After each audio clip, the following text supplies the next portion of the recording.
Hey everybody, welcome to week 5 of CIT 12. Week 5 is going to feel a little bit easier than previous weeks just because our chapter is a lot shorter. It's actually not a full chapter. Right after chapter 3 in the textbook, there's a small section called Technology in Focus. This one's on the history of the computer. There's a few of these throughout the chapter or throughout the book, so when we get to them, it's just light reading. There's just a few pages, and this one happens to cover sort of how the personal computer industry came to be. It's sort of an interesting chapter. It's a fascinating chapter. It's not terribly practical. Some of the other ones will be a bit more practical, but I still think it's important to sort of know where we came from in order to know where we're going. And so take a look at that chapter, Technology in Focus. It's the first Technology in Focus right after chapter 3. It's just a few pages, so reading is going to be a little bit easier this week. Then there is a quiz on that small section. Because the section's smaller, it should be a lot easier to find those answers to the quiz and read the appropriate section. So a quiz on Technology in Focus. There's also a lecture.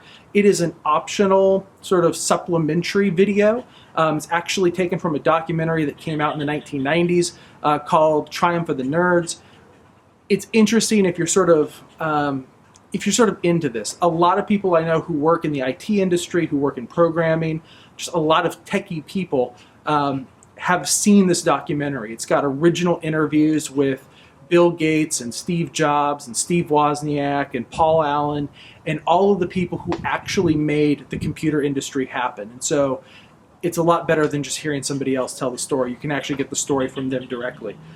It's part of a series of 3. If you're really interested, you can even find the other 2 episodes. They're available on YouTube. Probably not legally, but they are available on YouTube. So you can check them out if you want to.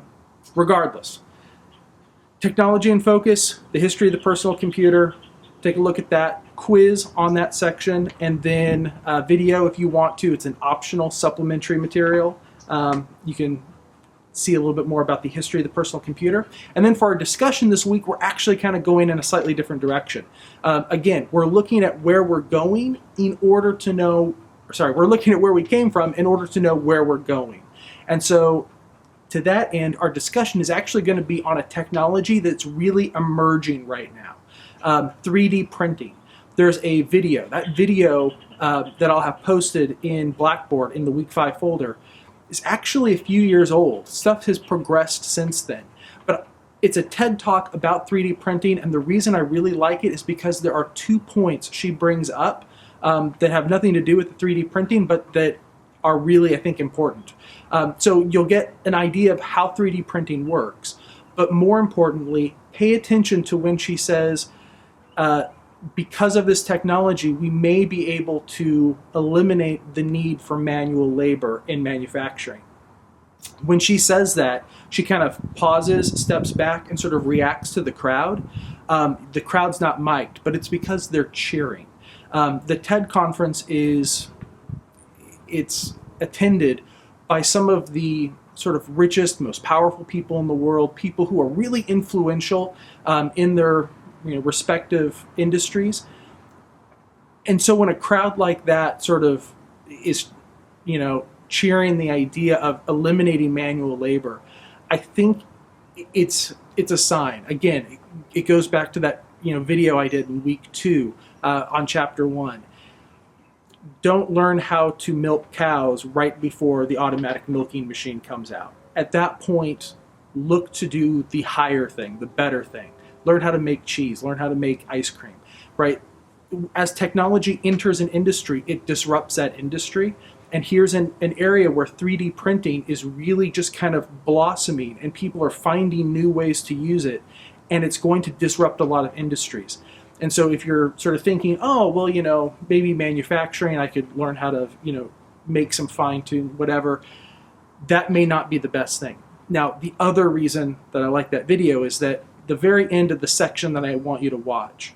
In fact, I think it's the last thing she says, and then I tell you can stop it. You can watch the rest if you want to, but at that point you can stop for our purposes. She says that the limitation to 3D printing is that there aren't enough people out there who know how to create the CAD data, the computer-aided drafting data, something you might create with a program like AutoCAD, that they can't create those files that actually drive the 3D printer to work. In other words, the 3D printer needs to have a file to print, and the file has to sort of make stuff in 3 dimensions, right? It has to be a 3-dimensional, picture or a 3-dimensional draft of an object. And so that's created using AutoCAD. And there aren't enough people out there who know how to do that. So in sort of one sense, she's saying, hey, look, here's this new technology. It's going to change things. That's where you can see that there's a skill that's going to become less valuable in future. But then she also says, hey, there's this other skill, and we don't have enough people to do it. And it's a higher level skill. It's something that, requires a bit more training, a bit more education. Those are the sorts of skills where you kind of latch onto. This is just a good example of something that, as you're hearing about changes in technology 5 years down the road, 8 years down the road, I can't predict what's going to happen, but you pay attention to those sorts of things. Oh, wait, here's something where I can tell that a skill is going to become less valuable in future, and here's a skill that's going to become more valuable. It happens all the time. We lose secretaries because of the smartphone, and yet now, designing websites and designing applications has become a bigger thing because we have smartphones.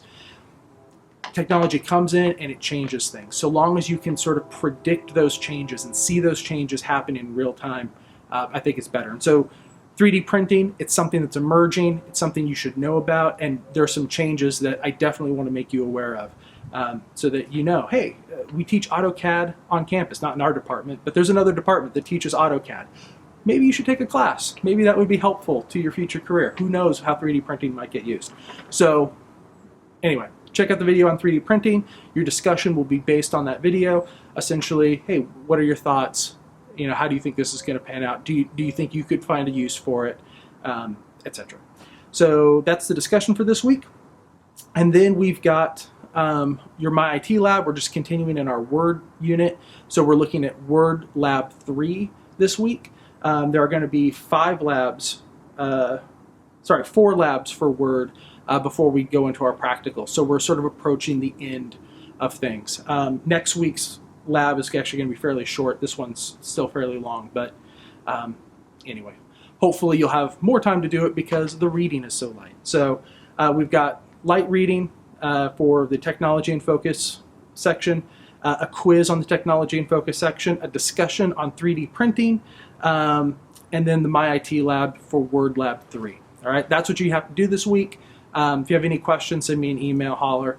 But hopefully it feels like a slightly lighter week because of the shortness of the chapter, and that way you get to enjoy your big weekend. For those who don't know, it doesn't really affect our class because we're online.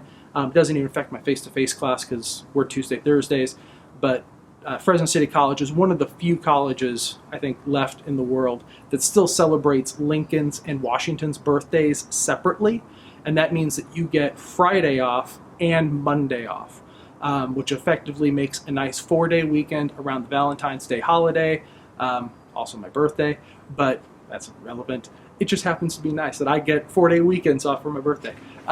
So hopefully you get to enjoy it because you'll have everything done before the weekend. All right, that's it. Week 5, yeah. Have a great time. I'll see you online.